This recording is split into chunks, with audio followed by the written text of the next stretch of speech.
தியாகி அறக்கொடை நிதியத்தினால் ஊடகவியலாளர்களுக்கு உதவி. ஸ்ரீலங்கா மீடியா போரத்தின் ஏற்பாட்டில் திட்டம் ஆரம்பம்.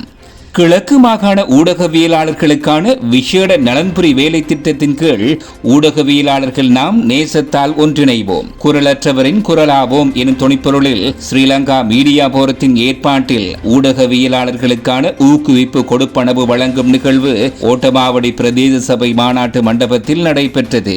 நாட்டில் ஏற்பட்ட பொருளாதார நெருக்கடி மிக்க சூழலிலும் பல்வேறு சவால்களுக்கு மத்தியில் செய்தி சேகரிப்பு பணியில் ஈடுபட்டு மக்களின் செய்திகளை சமூக பொறுப்போடு சம்பந்தப்பட்டவர்களுக்கு கொண்டு செல்லும் பல்வேறு ஊடகங்களில் பிராந்திய செய்தியாளர்களாக களப்பணியாற்றும் கிழக்கு மாகாணத்தைச் சேர்ந்த தமிழ் முஸ்லிம் ஊடகவியலாளர்கள் பலரும் பாதிக்கப்பட்டிருந்தனர்.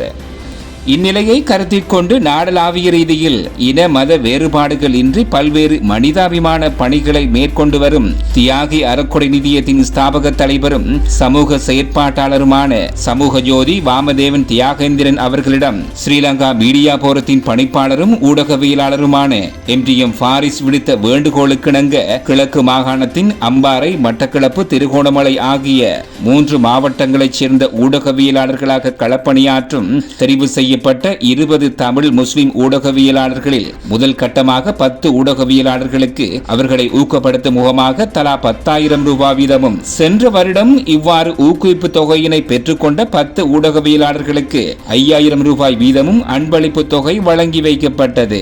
ஊடகவியலாளர்களுக்கான நலன்புரி விசேட வேலை திட்டத்தின் கீழ் ஸ்ரீலங்கா மீடியா போரம் கிழக்கு மாகாணத்தில் பலதரப்பட்ட இனங்களுக்கிடையில் பன்மைத்துவம் மற்றும் நல்லிணக்கத்தை ஊக்குவிக்கும் வகையில் பல்வேறு வேலை திட்டங்கள் மேற்கொண்டு வருகின்றது. இதற்கமைவாக இவ்வூக்குவிப்பு தொகையினை ஊடகவியலாளர்களுக்கு வழங்கும் நிகழ்வு ஸ்ரீலங்கா மீடியா போரத்தின் பணிப்பாளரும் ஊடகவியலாளருமான MTM ஃபாரிஸ் தலைமையில் நடைபெற்றது. இந்நிகழ்வில் ஓட்டமாவடி கோரளைப்பற்று மேற்கு பிரதேச செயலாளர் A தாகிர், கலாசார உத்தியோகத்தர் AL பீர் முகமது, ஓட்டமாவடி பிரதேச சபையின் பிரதம முகாமைத்துவ உத்தியோகத்தர் SM நௌஃபர் உள்ளிட்ட சிரேஷ்ட மற்றும் இளம் ஊடகவியலாளர்கள் பலரும் கலந்து சிறப்பித்தனர். இதன் அடிப்படையில் கடந்த வருடம் மட்டக்களப்பு மாவட்டத்தில் 45 தமிழ் முஸ்லிம் ஊடகவியலாளர்களுக்கு தியாகி அறக்கொடை நிதியத்தின் தலைவர் வாமதேவன் தியாகேந்திரன் உதவியுடன் ஸ்ரீலங்கா மீடியா போரத்தினால் ஊக்குவிப்பு தொகைகள் வழங்கி வைக்கப்பட்டிருந்தமை குறிப்பிடத்தக்கது.